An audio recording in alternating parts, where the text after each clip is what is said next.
Magnetic effect of electric current. Magnetic effect of electric current.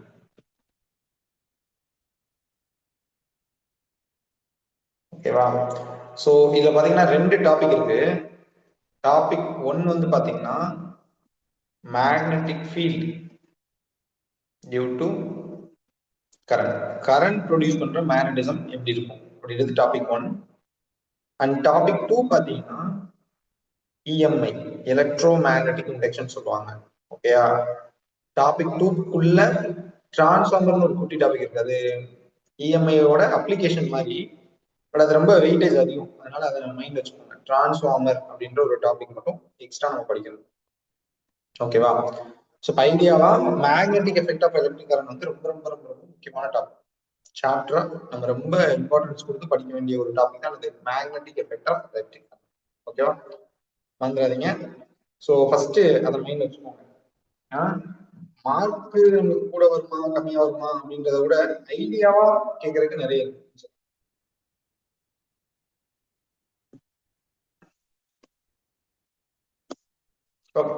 So கவனிச்சுக்கோங்க.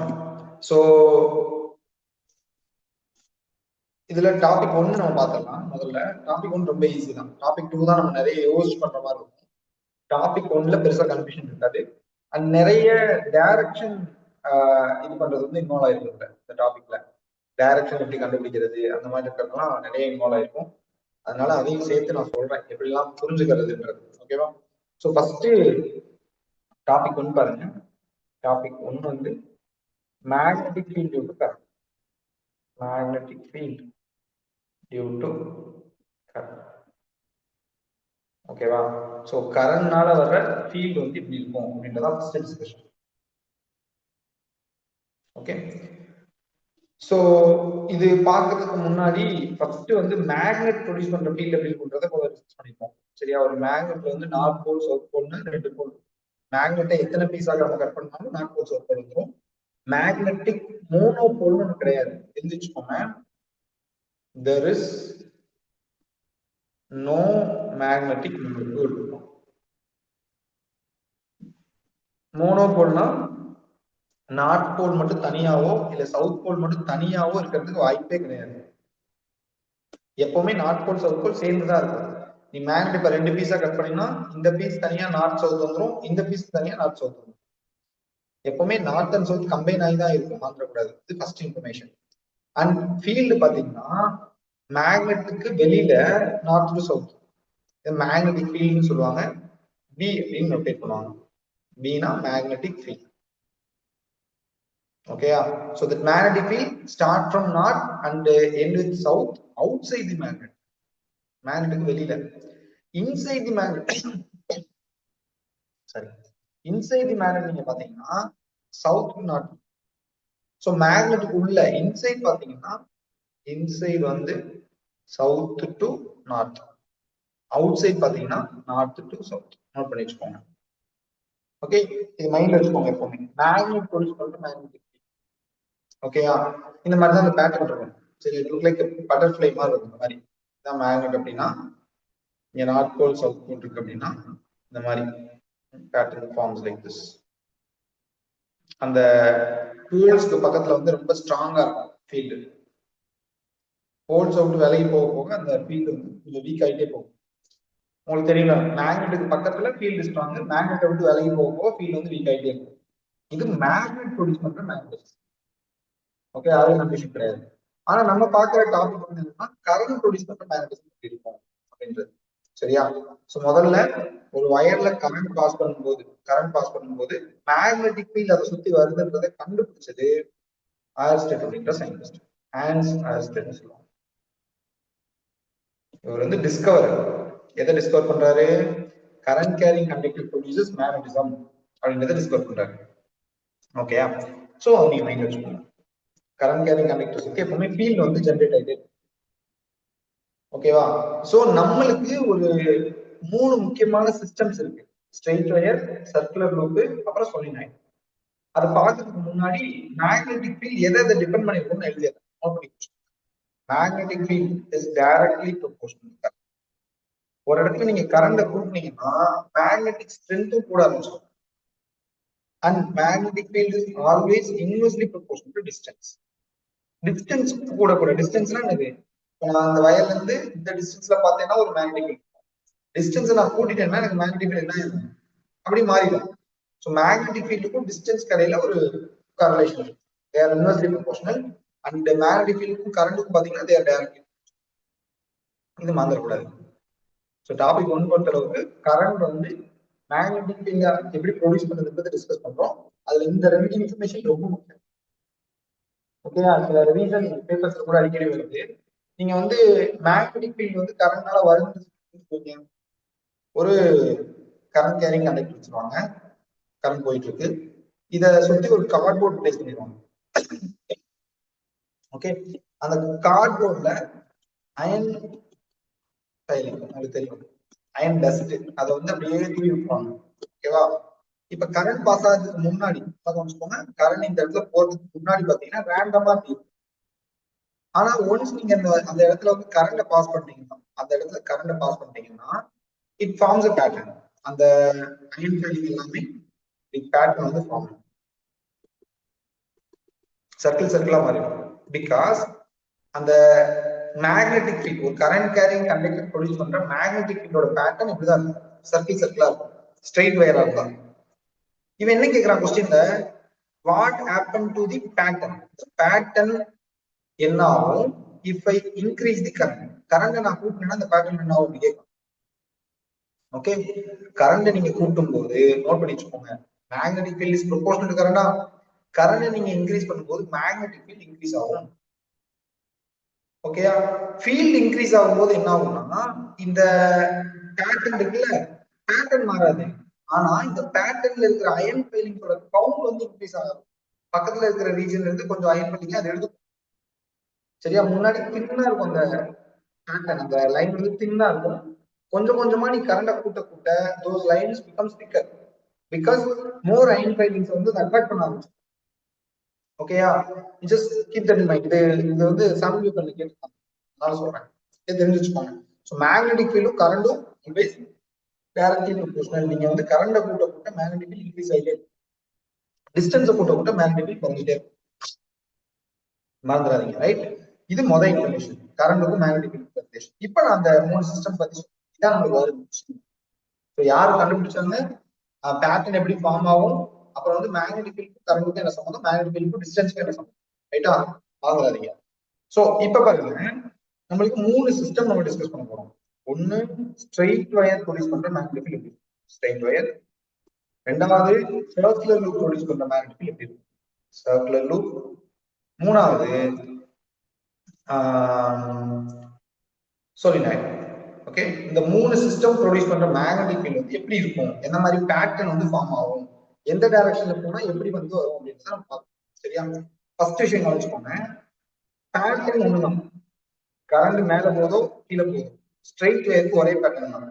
அந்த வயரை சுத்தி சர்க்கிள் சர்க்கிளா பண்ணும், magnetic field forms circular form, right? அதை எப்படி சொல்லுவாங்கன்னா we call it as concentric circles. concentric circlesனா ஃபர்ஸ்ட் இருக்கிறது க்ளோசரா இருக்கும் டிஸ்டன்ஸ், அது போக போக அந்த கேப் பெருசாக இருக்கும், தெரியுதா உங்களுக்கு? ஸோ முதல்ல இருக்கிற லைன்ஸை விட அடுத்தடுத்து போகும்போது பேட்டர்ன் வந்து ஃபார் அப்பார்ட்டா போயிட்டே இருக்கும், அது பேர் தான் கான்சென்ட்ரிக் சர்க்கிள்ஸ். இது வந்து பேட்டர்னோட பேர், ஸ்ட்ரெயிட் வயர் ப்ரொடியூஸ் பண்ற மேக்னெட்டிக் ஃபீல்டோட பேட்டர்ன். ஓகே, இதை நான் நோட் பண்ணி வச்சுக்கோங்க. கரண்ட் மேல போச்சுன்னா ப்ராப்ளம் உங்களுக்கு தெரிஞ்சுக்கலாம், ரைட் ஹேண்ட் தம்போட யூஸ் பண்ணணும், தம்போட டைரக்ஷன்ல கரண்ட் வச்சுக்கணும்.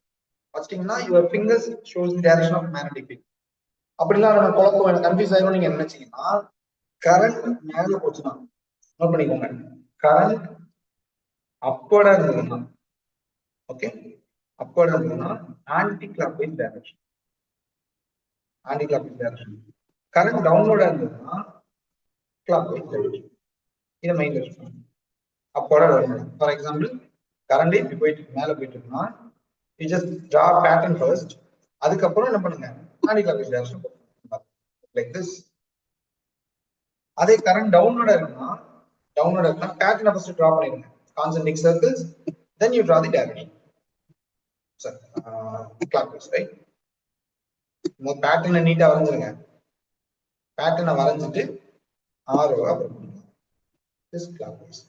ஸோ கிளாக் வைஸா ஆன்டி கிளாக் வைஸான்றத கரண்ட் தான் டிசைட் பண்ணும். கரண்ட் கீழே வந்துச்சுன்னா கிளாக் வைஸ், கரண்ட் மேல போச்சுன்னா அப் போச்சுன்னா ஆன்டி கிளாக் வைஸ், டவுன் வந்துச்சுன்னா கிளாக் வைஸ். ஓகேயா? ஸோ பேட்டர்ன் ஃபிக்ஸ்ட் இருக்கா சொல்றேன். இது ஃபர்ஸ்ட். சரியா? ஒரு வயர்ல கரண்ட பாஸ் பண்ணிக்கிறோம். அண்ட் இன்னொரு விஷயம் இதுல அடிக்கடி வந்துட்டு இருக்கு, கவனிங்களேன். ஒரு வயர் இருக்குப்பா, ஓகே, வயர்ல நான் கரண்ட மேல பாஸ் பண்ணிடுறேன். ஓகேயா? நல்லா கவனிச்சுக்கோங்க. This here is a cardboard. இது நம்மளுக்கு பிஓஐல கேட்டிருக்காங்க. இந்த கார்ட்போர்ட்ல இந்த லொகேஷன்ல நான் மேக்னெட்டிக் காம்பஸை பிளேஸ், மேக்னெட்டிக் காம்பஸை நான் பிளேஸ் பண்ணிருக்கேன். கரண்ட பாஸ் பண்றதுக்கு முன்னாடி மேக்னெட்டிக் காம்பஸ் இந்த லொகேஷன்ல இருக்கு, இருக்கு இந்த பொசிஷன்ல. Just try to like this. இந்த இடத்துல லொகேட் பண்ணிருக்காங்க. மேக்னெட்டிக் காம்பஸ் ஃபர்ஸ்ட் இப்படி ஆரோ காட்டிடலாம், இந்த இந்த பொசிஷன்ல இருக்கு அப்படி சொல்லிடலாம்.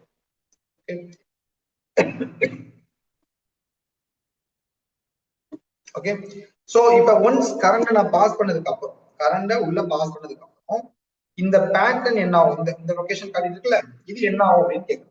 எப்படி கண்டுபிடிக்கிறது? ரொம்ப சிம்பிள். முதல்ல நீ என்ன பண்ணணும்னா, இந்த கரண்ட்டுக்கு கரஸ்பாண்டிங்கா இருக்க மேக்னெட்டிக் ஃபீல்ட டிரா பண்ணிடணும். ஃபர்ஸ்ட் என்ன பண்ணுவா, சர்க்கிள் சர்க்கிளா போட்டுட்டு கரண்ட் அப்ப போகுதா, அப்ப போனா ஆன்டி கிளாக் வைஸ் பேசியிருப்போம். ஆன்டி கிளாக் வைஸ்னா இப்படி வரும், like anti clock wise, anti clock wise. So இந்த ஃபீல்ட் லைன் இங்க வந்து அப்படிதானே வரும். This is anti clock wise. இந்த ஃபீல்ட் லைன் இந்த ஆரோவை எந்த பக்கம் தள்ளும், இப்படித்தானே வருது. மேக்னெட்டிக் காம்பஸ் இப்படி இருக்கு, ரைட்? மேக்னெட்டிக் காம்பஸ் இப்படி இருக்கு, ஃபீல்ட் லைன் இந்த பக்கம் வருது. சோ திஸ் ஃபீல்ட் லைன்ஸ் அந்த காம்பஸை இந்த சைடு நகட்டிவ். ஓகேயா? அப்ப இப்படி ஸ்ட்ரைட்டா இருந்தது, ஃபீல்ட் லைன் இப்படி இது மேல கொலைட் ஆகுறதுனால இட் கோஸ் லைக் திஸ். இந்த நீடில் இந்த பக்கம் போயிடும். புரியுது உங்களுக்கு? இப்படி கொடுத்துரும் ஆப்ஷன். ஆப்ஷன் ஏ அப்படியே தான் இருக்கும், ஆப்ஷன் பி இந்த பக்கம் வந்துடும், ஆப்ஷன் சி இந்த பக்கம் வந்துடும், அப்படி கொடுத்துருப்போம் options. Choose this, right? Field எந்த பக்கம் போகுதோ அந்த பக்கம் தான் காம்பஸோட ஆரோ நம்ம நடக்கணும்.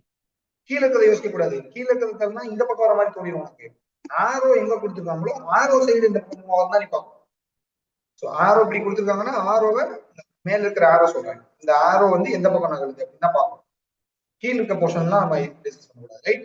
மறந்துடாதீங்க. இதுவும் அடிக்கடி வருது, இது போர்ட்ல, இது நம்ம ஐசிசில கேட்டது, போர்ட்ல கேட்ட கொஸ்டின். Okay, right? சோ ஒரு ஃபர்ஸ்ட் சிஸ்டம் பார்த்தது. ஃபர்ஸ்ட் சிஸ்டம் என்னது? Straight wire. ஸ்ட்ரெயிட் ஒயர்ல எப்படி எல்லாம் கேட்பாங்கன்றத சொல்லியாச்சு. கரண்டோட டைரக்ஷன் கொடுத்து மேக்னெட்டிக் ஃபீல்ட டிரா பண்ண சொல்லுவான், மேக்னெட்டிக் ஃபீல்டோட டைரக்ஷன் போட சொல்லுவான். அதுக்கப்புறம் இந்த மாதிரி சிச்சுவேஷன் கொடுத்து மேக்னெட்டிக் காம்பஸ் எந்த பக்கம் நகருதுன்னு கேட்போம். ஓகேயா? திருப்பி சொல்றேன், இந்த டாபிக் பொறுத்த அளவுக்கு நியூமெரிக்கல்ஸ் கிடையாது, கம்ப்ளீட்லி தியரி சாப்டர். மேக்னடிசம் பொறுத்த அளவுக்கு completely theory chapter. So numericals பெருசா டிஸ்கஸ் பண்ண தேவையில்லை. கேட்டாங்கன்னா இந்த டைரக்ட்லி ப்ரொபோஷனல், இன்வெர்ஸ்லி ப்ரொபோஷனல்ஸ் தான் கேட்போம். ஓகே, செகண்ட் சிஸ்டம் பாருங்க. Second system circular loop. Circular loop pattern same தான். பேட்டர்ன் எப்படி இருக்கும்னா இட் லுக் லைக் திஸ். இந்த எட்ஜ்ல வந்து இப்படி கர்வ்டா போடுங்க, நடுவுல ஒரு ஸ்ட்ரெயிட், அப்புறம் இந்த பக்கம் கர்வ், இந்த பக்கம். ஓகேயா? இஸ் a 3 டைமென்ஷன்லாம் நீங்க யோசிக்கணும். ஃபீல்ட் லைன்ஸ் வந்து இந்த லூப் உள்ள போயிட்டு இருக்கு, உங்களுக்கு புரியுதுன்னு நினைக்கிறேன். லூப் இப்படி இருக்கும், இந்த லூப்புக்குள்ள ஃபீல்ட் லைன்ஸ் போயிட்டு இருக்கு. Okay, cos like this, like this. புரியுதா உங்களுக்கு? நான் அது வந்து 2D-யா போடும்போது 2D-யா தான் தெரியும், 3D-யா யோசிக்கணும். சரி, இப்ப நான் பேட்டர்ன் போட்டேன். இது வந்து டைரக்ஷன் எப்படி போகுது? இதுதான் மேக்னெட்டிக் ஃபீல்ட், இந்த கர்வ்ஸ் தான் மேக்னெட்டிக் ஃபீல்ட். இது வந்து கரண்ட் கேரிங் லூப். இப்ப கரண்ட் நல்லா கவனிங்க, கரண்ட் இதுல கிளாக் வைஸா இருக்கு. ஓகேயா? கரண்ட் கிளாக் வைஸா இருக்கு அப்படின்னா நோட் பண்ணிக்கோங்க, current anti clock wise. Current கிளாக் வைஸா இருந்துச்சுன்னா, ரைட், உங்களுக்கு நீங்க பாக்குறீங்களா உங்க சைடு இருக்குல்ல, அந்த ஃபேஸ் வந்து சவுத் போல். நோட் பண்ணி சவுத் போல். கரண்ட் கிளாக் வைஸா இருந்தா, அதே லூப்ல கரண்ட் ஆன்டி கிளாக் வைஸா இருந்தா, ரைட், நீங்க பாக்குற போல் வந்து நார்த் போல். சோ கரண்டோட டைரக்ஷன் தான் which decides என்னது என்ன போல் அப்படிங்கிறது. வாங்காதீங்க, நோட் பண்ணி வச்சுக்கோங்க. முன்னாடி இருக்கிறது நான் தனியா சொல்றேன், ஸ்ட்ரெயிட் வேருக்கு தனியா சொல்லியாச்சு, சர்க்கிள் லுக் தனியா சொல்லியாச்சு, ரைட்? இப்ப நான் பேட்டர்ன் எப்படி வரையறது? Pattern is just draw like this. Pattern same தானே, முன்னாடி சொல்லிட்டேன், லைக் திஸ், ரைட்? அதே மாதிரி இங்கே பேட்டர்ன் நான் மாத்தவே இல்லை, தெரியுதுன்னு நினைக்கிறேன். அப்ப எதை மாத்தணும்? சவுத்னா ஃபீலிங்ஸ் எப்பவுமே எங்க முடியும்? சவுத்ல தான் கம்ப்ளீட் ஆகும். So just draw arrow like this. ஏன்னா இது சவுத் போல்ல தான் போய் முடியும். நார்த்னா நார்த்ல இருந்தா வெளில வரும். ஸோ ஆரோ வெளில போற மாதிரி அவ்வளவு. என்ன போல்ன்றத நீ கவனிச்சீங்கன்னா அந்த போலை வச்சு நீ என்ன பண்ணலாம், எந்த டைரக்ஷன்ல போகுன்றதை நீ டிசைட் பண்ணிக்கலாம். புரியுதா? கொஞ்சம் கவனமா டீல் பண்ணணும், வந்துடாதீங்க. அந்த சர்க்கிள் லுக்கே தான். இதுல என்ன நம்ம ஆல்ரெடி சொல்லியிருக்கோம், magnetic field is proportional to current, magnetic field is inversely proportional to distance. Extra ஒரு information, magnetic field is directly proportional to number of turns. என்ன டிபெண்ட் பண்ணிருக்கோம்? Number of turns. எத்தனை சர்க்கிள் லூப்ல டர்ன்ஸ் போடுறோன்றதையும் depend பண்ணிருக்கோம். Okay, இது straight வேர்ல நம்ம பேச முடியாது, ஸ்ட்ரெயிட் வேர்ல டர்ன்ஸ் பேச முடியாது. அதனாலதான் இங்க நான் சொல்றேன், number of turns magnetic field depend பண்ணி இருக்கும் கரண்ட பாஸ் பண்ணும்போது. சரியா? இது கரண்ட் ஆன்டி கிளாக் வைஸா இருந்தா சவுத் போல், சாரி கரண்ட் கிளாக் வைஸா இருந்தா, கரண்ட் ஆன்டி கிளாக் வைஸா இருந்தா நார்த் போல். கரண்டோட டைரக்ஷன் இது என்ன குழப்பிதான். என்ன முடிஞ்சிச்சா? தேர்ட் சிஸ்டம் வந்து சொலினாய்ட். சொலினாய்ன்றது சிலிண்ட்ரிக்கலா ஒரு காயில நம்ம மேக் பண்ணோம். சிலிண்ட்ரிக்கலா, சர்க்கிள் மாதிரி இருக்காது, இட்ஸ் சிலிண்ட்ரிக்கல், சிலிண்ட்ரிக்கல் காயில். இதுல நீங்க கரண்ட பாஸ் பண்ணும்போது எப்படி வந்து பேட்டர்ன் ஃபார்ம் ஆகும். ஓகே, இதுலயும் அதே தான். B is proportional to I, B is inversely proportional to R, B is directly proportional to number of turns. Okay, so இதுல என்ன அப்படின்னா, ஒரு பேட்டரி நம்ம கொடுத்துருவோம். ஃபர்ஸ்ட் இங்க காயில் போற மாதிரி கொடுத்துருவோம். ஓகே, இது காயில். நல்லா கவனிச்சுக்கோங்க, இந்த காயிலுக்கு they gave things, right? காயில்ல இது வெளியில வந்து உள்ள போற மாதிரி டர்ன்ஸ் கொடுத்துருந்தாங்கன்னா லைக் திஸ், பாருங்க தெரியுதுன்னு நினைக்கிறேன். இங்க இருந்து வெளியில வந்து உள்ள போற மாதிரி இருக்கும். சரியா? இப்படி கொடுத்துருந்தாங்கன்னா அதுக்கு பிரச்சனை கிடையாது. பாசிட்டிவ் கொடுத்து இப்படி இருந்ததுன்னா இந்த இடம் நாட் போல். நோட் பண்ணி வச்சுக்கோங்க. உங்களுக்கு ஃபர்ஸ்ட் என்ட்ராகிற போர்ஷன் தெரியணும். தெரிஞ்சிச்சுன்னா இந்த இடம் நார்த் போல், இந்த இடம் சவுத் போல், யோசனையே கிடையாது. அதுவே if it is like this நம்மளுக்கு கொடுத்துருக்காங்க. ஓகே, ஆனா அது எப்படி போகுது பாருங்க. they gave like this. இங்க இருந்து வயர் போகுது, கவனிச்சுக்கோங்க. இங்க இருந்து வயர் போகுது, அந்த வயர் உங்களுக்கு தெரியல, இட் லுக் லைக் திஸ். இந்த ரெண்டு காயிலுக்கு வித்தியாசம் தெரியுதுன்னு நினைக்கிறேன். ஃபர்ஸ்ட் கொடுத்த சிச்சுவேஷன்ல உங்களுக்கு என்னாச்சு, வயர் வந்து விசிபிளா தெரியும், கண்ணுல தெரியும், அதனால நாட் போல். இப்பயும் பாசிட்டிவ் தான் கனெக்ட் பண்றான், ஆனா உனக்கு வயர் தெரியல, வயர் இங்க இருந்து தான் வருது, இங்க இருந்து போய் பின் பக்கமா வந்திருக்கு. அப்படின்னா இந்த மாதிரி கேஸ்க்கு நம்ம என்ன பண்ணக்கூடாது, நார்த் போல் போடக்கூடாது, சவுத் போல் போடணும். சரியா? இந்த ரெண்டு சிச்சுவேஷனும் வேற வேற. நல்லா பாத்தீங்கன்னா தெரியும். ஃபர்ஸ்ட் போகும்போதே உங்க கண்ணுக்கு தெரிஞ்சதுன்னா பாசிட்டிவ் இருந்தா நார்த் போல். ஓகே, பார்க்கும்போது கண்ணுக்கு தெரியல, சுத்தி தான் வருது அப்படின்னா பிளஸ் இருக்க இடத்துல சவுத். ஏன் இது ரொம்ப முக்கியம்னா, இதை வச்சுதான் நீ என்ன பண்ண முடியும், இந்த காயில்ல இது நார்த் போல் ஃபர்ஸ்ட் இருக்கு, சவுத் போல் ஃபர்ஸ்ட் இருக்குன்னா pattern would be like this. சொலினாய்டோட பேட்டர்ன் எப்படி இருக்குன்னு நான் சொல்றேன். சொலினாய்டுக்கு பேட்டர்ன் சேம் தான். This is solenoid, your pattern would be like this. இந்த மாதிரி நடுவுல ஃபுல்லா யூனிஃபார்மா இருக்கும் ஃபீல்ட், போயிட்டு அந்த எட்ஜ்ல மட்டும் இப்படி கர்வ் போடுவோம், இந்த மாதிரி கர்வ், ரைட்? கர்வ். ஓகே, இதுல என்னன்னா ஃபீல்ட் என்னன்றதுதான் மேட்ரு. இது நார்த் போல்னா இங்க இருந்து வெளியில போற மாதிரி நீ யாரோ போடணும், சவுத் போல்னா இங்க வந்து முடிகிற மாதிரி நீ யாரோ போடணும். கரெக்டா? அதுவே இப்ப நான் இங்க கொடுத்த கேஸ் இருக்கு பாருங்க, இந்த மாதிரி திஸ் கேஸ், இந்த கேஸ் இருக்கா, ரெண்டாவது கொடுத்த கேஸ், புரியுதா? they look like this. இந்த மாதிரி ரெண்டாவது கேஸ்ல இது என்னது, சவுத் போல், இது நார்த் போல். எனக்கு பேட்டர்ன் சேம், உங்களுக்கு புரியுதுன்னு நினைக்கிறேன். பேட்டர்ன் அதே தான், சொலினாய்டுனாலும் பேட்டர்ன் சேம் தான். ஆனா இங்க என்ன ஆகுது, இங்க இருந்து யாரோ வெளில போய் இங்க வந்து முடிகிற மாதிரி நான் போடணும். புரியுதா? சோ இப்ப சொலினாய்ட்லயும் பேட்டர்ன் சேம், நார்த் சவுத் தான் கவனமா பார்க்கணும். நார்த் சவுத் எப்படி பார்க்கணும்ன்றத நான் சொல்லியிருக்கேன், வந்துடாதீங்க. ஓகேயா? வயர் வெளியில தெரியுதா, உள்பக்கமா போய் வெளில வருதான்றதை நீங்க பாத்துக்கோங்க. ரெண்டு பேட்டர்னையும் நல்லா நோட் பண்ணி வச்சுக்கோங்க, பார்த்தோன்னே நீங்க எழுதிட்டு போயிடலாம். ஓகே, இது வந்து மேக்னெட்டிக் ஃபீல்ட் ப்ரொடியூஸ் பண்ற டிஃபரண்ட் சிஸ்டம் நம்ம பேசியிருப்போம், வந்துடாதீங்க. ஓகே, ரெண்டாவது ரொம்ப முக்கியம், ஃபோர்ஸ் ஆன கரண்ட் கேரிங் கண்டக்டர். ஃபோர்ஸ் ஆன கரண்ட் கேரியிங் கண்டக்டர். ஓகே, இதுக்கு என்னன்னு பாருங்க. F is equal to ILB sin theta. நிறைய தடவை சொல்லியிருக்கேன்னு நினைக்கிறேன், ஏன்னா அது புக்ல கிடையாது.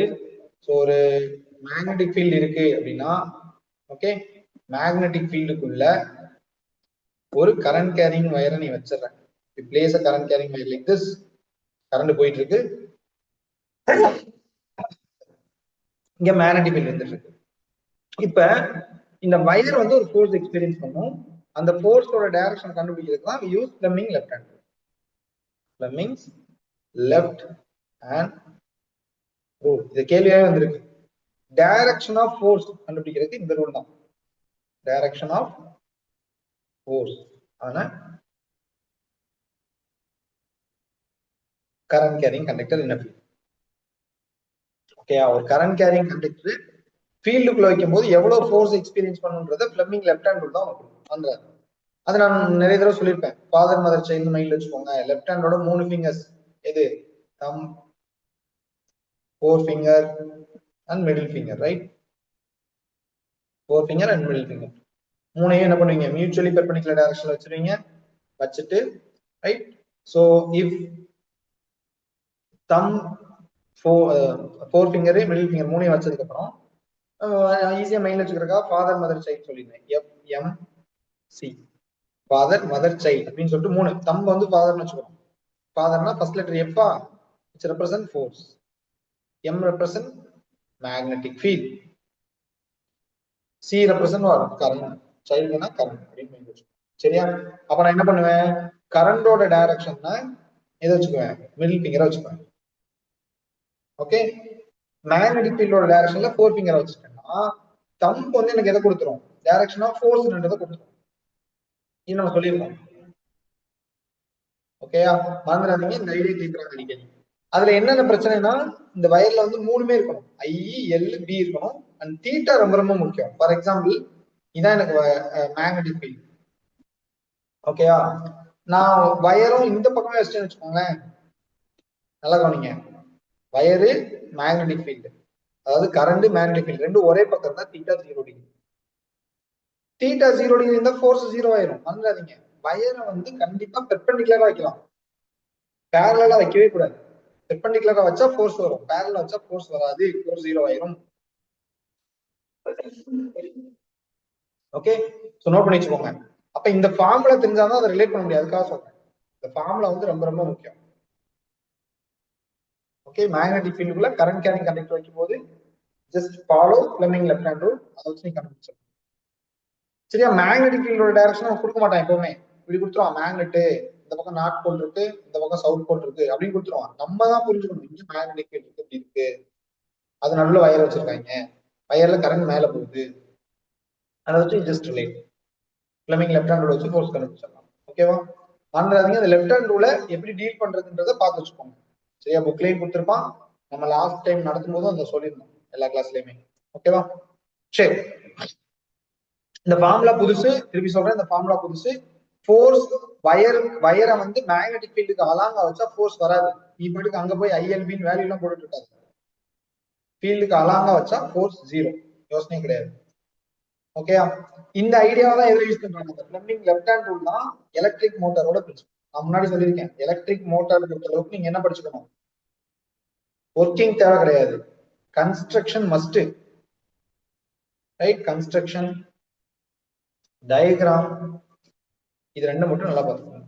கன்ஸ்ட்ரக்ஷன்னா என்னென்னலாம் உள்ள இருக்கும்? ஆக்சல், ஆக்சல்னா என்ன, ரைட்டா? அதுக்கப்புறம் என்னது? ஸ்லிப்ரிங் இருக்குமா? ஸ்லிப்ரிங்னா என்ன, அதோட வேலை என்ன? ஸ்லிப்ரிங் ஏன் கம்யூட்டேட்டர்னு சொல்றாங்க? கம்யூட்டேட்டர் இதெல்லாம் பேசியிருக்கோம் நம்ம. தியரி, கம்ப்ளீட் தியரி இந்த சாப்டர், அதனால சொல்றேன். ஓகே, அதே மாதிரி ஃபீல்டு மேக்னெட்னா என்ன? ஃபீல்ட் மேக்னெட் அது என்ன பண்ணுது? ஓகே, இந்த மாதிரி நடுவில் வந்து என்ன இருக்கும்? ஒரு காயில் இருக்கும், ரொட்டேட் பண்றதுக்கு ஒரு காயில் இருக்கும். ஆக்சல் வேற, காயில் வேற. So all these things just read it out, right? நீங்க வந்து புக்ல எடுத்து ரீட் பண்ணீங்கன்னா யூ கேன் அண்டர்ஸ்டாண்ட், இந்த ஐடியாஸ் எல்லாம் தெரிஞ்சிடும், ரைட்? மறந்துடாதீங்க, எலக்ட்ரிக் மோட்டார் ரொம்ப ரொம்ப முக்கியம். டயக்ராமா கேட்கறதுக்கும் வாய்ப்பு இருக்கு, அதோட கன்ஸ்ட்ரக்ஷன்ல இருந்து கொஸ்டின் கேட்கறதுக்கும் வாய்ப்பு இருக்கு. ரொம்ப முக்கியமா எலக்ட்ரிக் மோட்டாரோட பிரின்சிபல் என்னப்பா? பிரின்சிபல் ஆஃப் எலக்ட்ரிக் மோட்டார் மேல நம்ம சொன்னதான், ஒரு கரண்ட் கேரிங் கண்டக்டரை கொண்டு போய் மேக்னெட்டிக் ஃபீல்ட்ல வச்சா இட் எக்ஸ்பீரியன்ஸ் அ ஃபோர்ஸ். அதுதான் என்னது எலக்ட்ரிக் மோட்டாரோட பிரின்சிபல். சரி, அதுவுமே நம்மளுக்கு கேட்டிருக்காங்க அடிக்கடி, அதான் நான் சொல்றேன். சரியா, இதுக்கப்புறம் என்ன இருக்கும் அப்படின்னா எலக்ட்ரோமேக்னட், டெம்பரரி மேக்னட். நோட் பண்ணி வச்சுக்கோங்க. Electromagnet, sorry, electromagnet and permanent magnet. Electromagnet இன்னொரு பேர் தான் டெம்பரரி.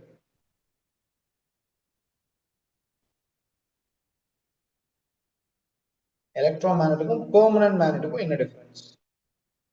இதுதான் தியரி தான். சரியா, பெர்மனன்ட் மேக்னட்னா நீ என்ன பண்ண முடியாது, ஃபீல்ட்ல இன்க்ரீஸோ டிக்ரீஸோ பண்ண முடியாது பெர்மனன்ட் மேக்னட்ல. சரியா, அதை யூஸ் ஸ்டீல். பெர்மனன்ட் மேக்னெட்டா யூஸ் பண்றது வந்து ஸ்டீல். இது வந்து அயன் யூஸ் பண்ணுவாங்க, ரைட்? அண்ட் இது வந்து can't increase or decrease the magnetic strength, can't change the strength of magnetism.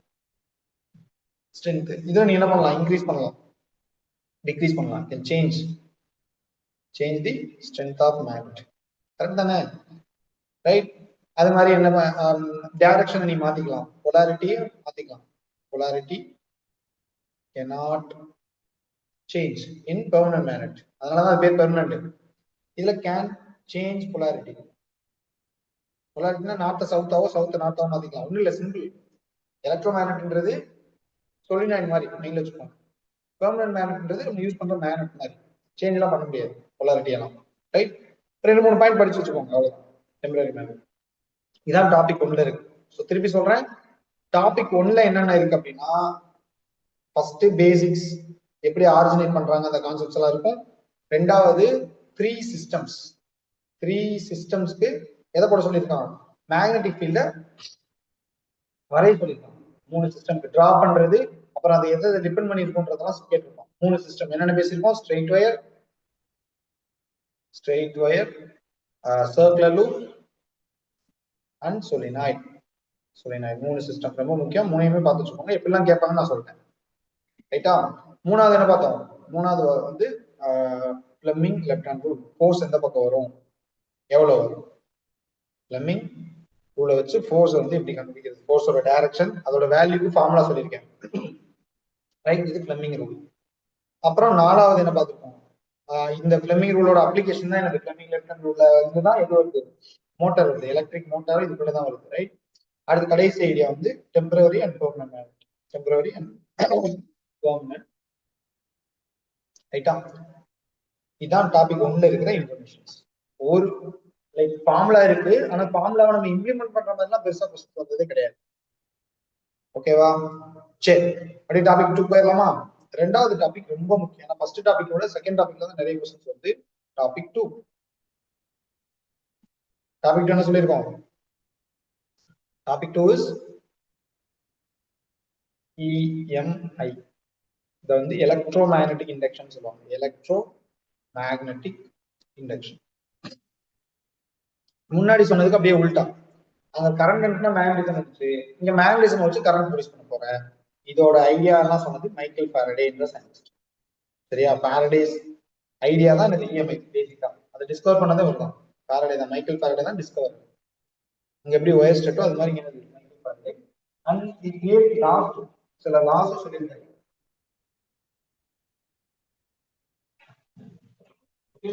என்ன மேக்னடிஸ் லாவே 2 லாஸ் இருக்கு. மேக்னடிஸ் law first law and second law.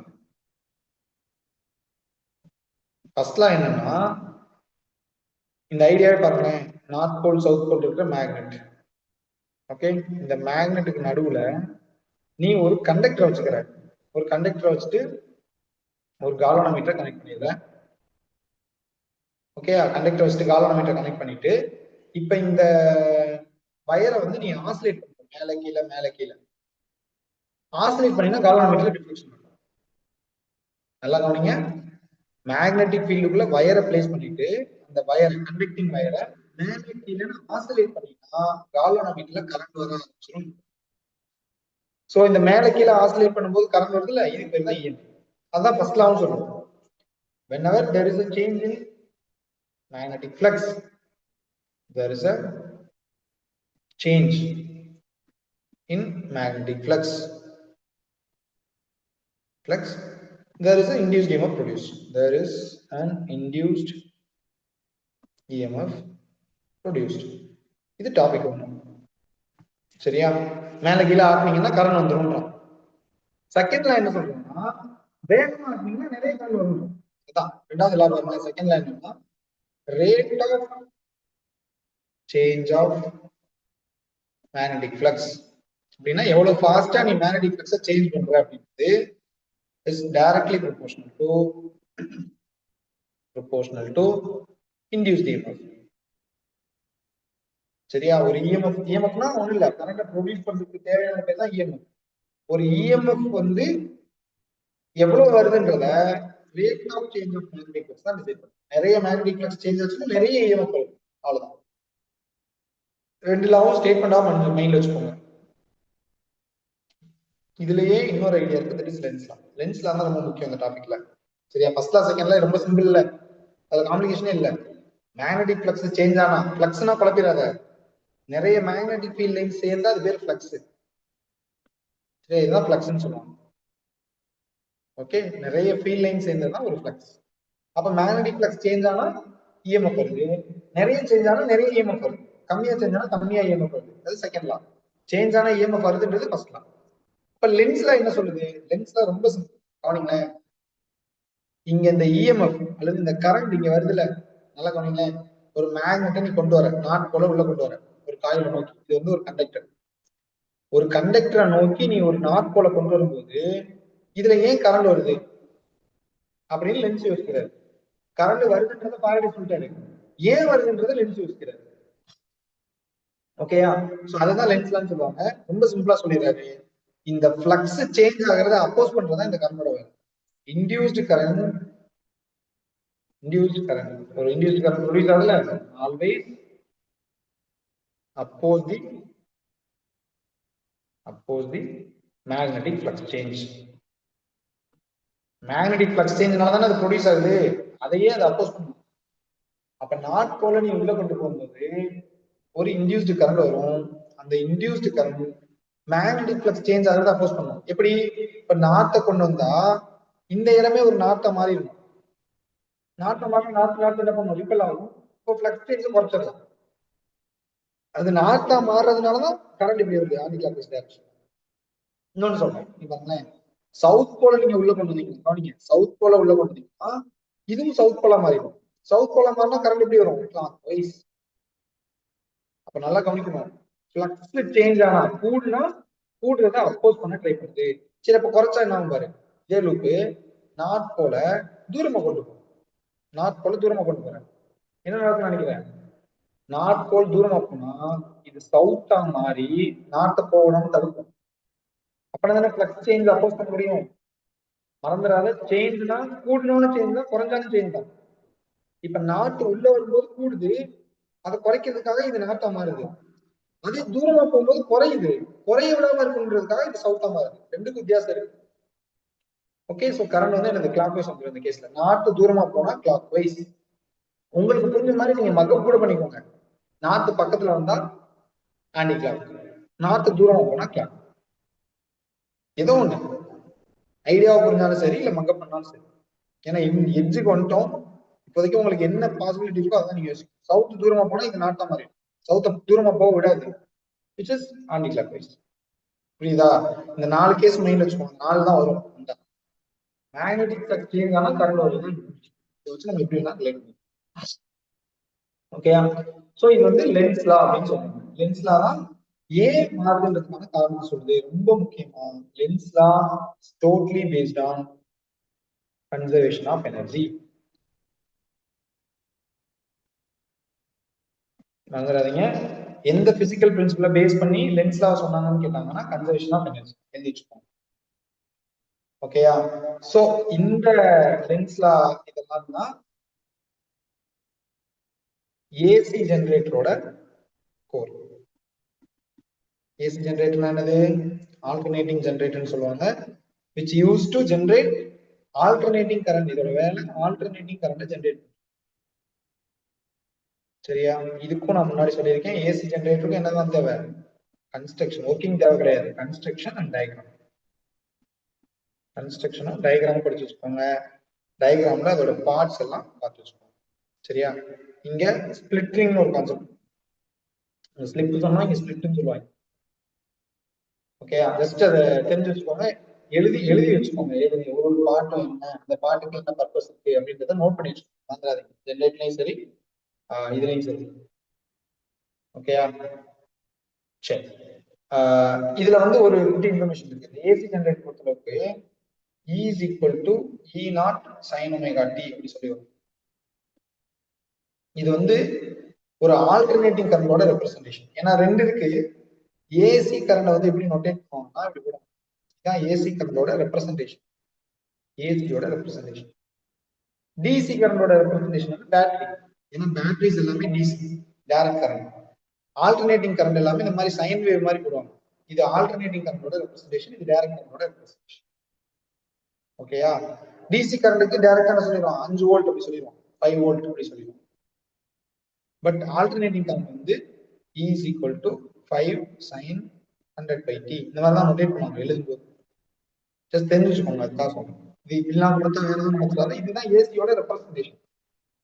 12th நீங்க அட்வான்ஸா படிப்பீங்க, பட் இப்போதைக்கு இது தெரிஞ்சு வச்சுக்கோங்க. ஓகே, அப்புறம் ஏசிக்கு டிசிக்கு என்ன டிஃபரன்ஸ், அதெல்லாம் தியரி தான், அதான் நீங்க படிக்கணும். ஆல்டர்னேட்டிங் கரண்ட்டுக்கும் டைரக்ட் கரண்ட்டுக்கும் டிஃபரன்ஷியேட் பண்ணுங்க. Just read it out. பியூக்கு புக்லயே இருக்கு, எடுத்து ரீட் பண்ணீங்கன்னா போதும். ஓகேயா, last idea of this chapter வந்து என்னது, டிரான்ஸ்ஃபார்மர். ஓகே, டிரான்ஸ்ஃபார்மர்ல என்னது, டிரான்ஸ்ஃபார்மர்ன்றது ஹை ஆல்டர்னேட்டிங் கரண்ட லோ ஆல்டர்னேட்டிங் கரண்டா மாற்றும்.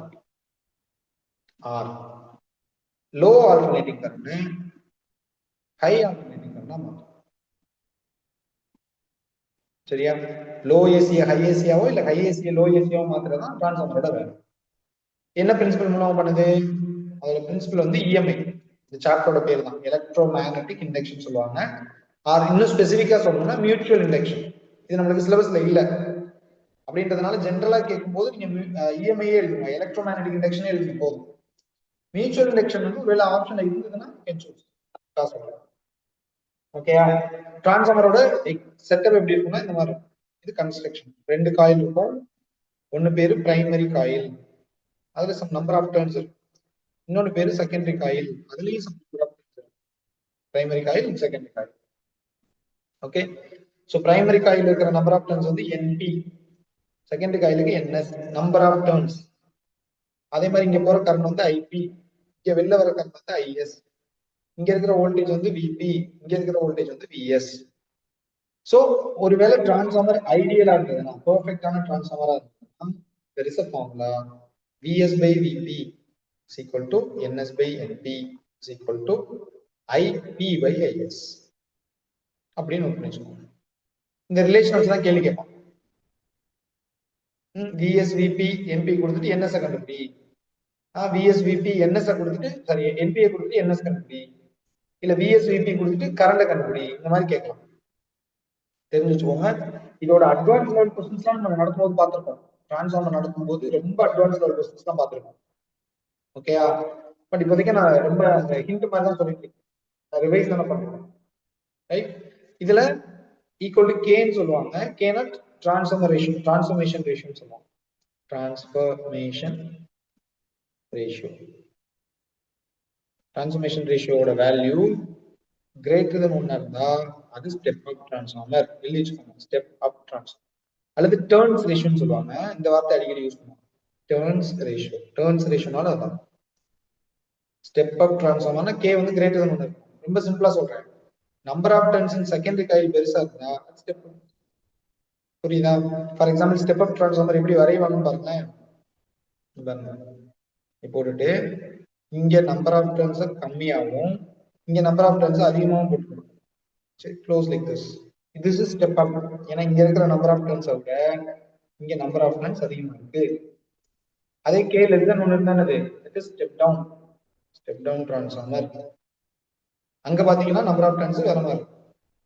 இங்க நம்பர் ஆஃப் டர்ன்ஸ் என்னது, பிரைமரியில அதிகமா இருக்கும், செகண்டரியில கம்மியா இருக்கும். அவ்வளவுதான். சோ ஸ்டெப் டவுன் டிரான்ஸ்ஃபார்மரா ஸ்டெப் அப் டிரான்ஸ்ஃபார்மர்ன்றது நம்பர் ஆஃப் டர்ன்ஸ் தான் டிசைட் பண்ணுது, வோல்டேஜ் கூடுதா குறையுதா. டர்ன்ஸ் கூடுச்சுன்னா வோல்டேஜ் கூடும். டர்ன்ஸ் கூட இடத்துல வோல்டேஜ் கூடும். ஓகே, அதே மாதிரி இன்னொரு விஷயம் இருக்கு. எங்க டர்ன்ஸ் வந்து அதிகமா இருக்கும், டர்ன்ஸ் அதிகமா இருந்தா வோல்டேஜ் கூடிட்டு தான். ஓகே, கரண்ட் வந்து தன்னை போல குறைஞ்சிடும். நோட் பண்ணி வச்சுக்கோங்க. ஸ்டெப் அப் ஸ்டெப் டவுன் வந்து வோல்டேஜ் வச்சு சொல்லணும். அந்த ஸ்டெப் அப்னா வோல்டேஜ் கூடுது, ஸ்டெப் டவுன்னா வோல்டேஜ் குறையுது. ஸ்டெப் அப் ஸ்டெப் டவுன் ரெண்டுமே வோல்டேஜ் வச்சு சொல்லணும், கரண்ட் வச்சு கிடையாது. கரண்ட் இதுக்கு உல்டாவும் நடந்துடும்.